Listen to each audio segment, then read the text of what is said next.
Kemudian berikutnya ini pertanyaan yang terakhir. Iya. Nah, wanita haid atau junub dilarang masuk masjid. Iya. Padahal dalam keterangan satu hadis, seluruh permukaan bumi adalah masjid bagiku. Iya. Nah, hal ini berarti wanita dan orang junub dilarang di muka bumi ini. Oh iya. Nah, itu satu Pak Kiai. Kemudian dia sambung lagi nih, bagaimana pula posisi kedua orang tua Nabi di akhirat nanti yang melahirkan anak soleh, tapi beliau sendiri tidak masuk ke dalam agama Islam. Bagaimana nih Pak Kiai ini? Nah, kita berbicara masalah orang junub tidak boleh masuk masjid. Iya. Itu kata-kata dikatakan bumi itu dijadikan Allah masjid. Iya. Itu tidak boleh diartikan betul-betul masjid. Iya. Kata-kata dijadikan bumi masjid, masjid artinya tempat sujud. Iya. Dengan demikian orang Islam sah sholat di tanah lapang di mana saja, karena itu sama dibolehkan sebagai tempat sujud. Oh begitu Pak. Nah, itu. Jadi tidak boleh kita terjemahkan kalau dilarang wanita haid masuk masjid berarti dilarang tinggal di muka bumi.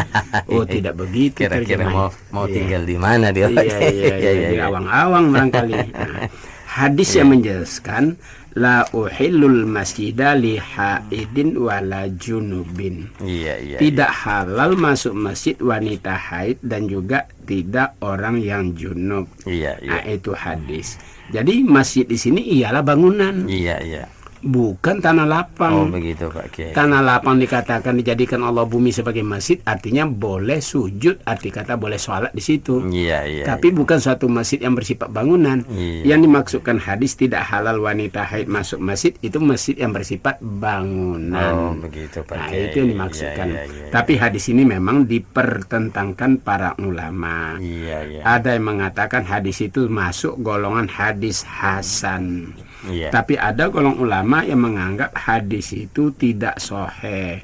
Dengan demikian orang berpendapat tidak sahih wanita haid boleh masuk masjid.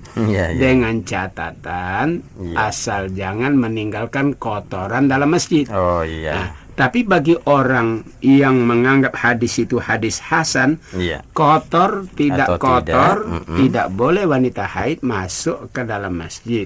Nah, begitu, itu Pak persoalannya. Jadi jangan kita menerjemahkan masjid itu dalam hadis itu ju'ilat li ardun thayyibatun wa masjidun itu aku jadikan bumi ini adalah sebagai masjid, itu pengertiannya adalah untuk sujud, sholat, bukan bersifat bangunan. Nah, itu.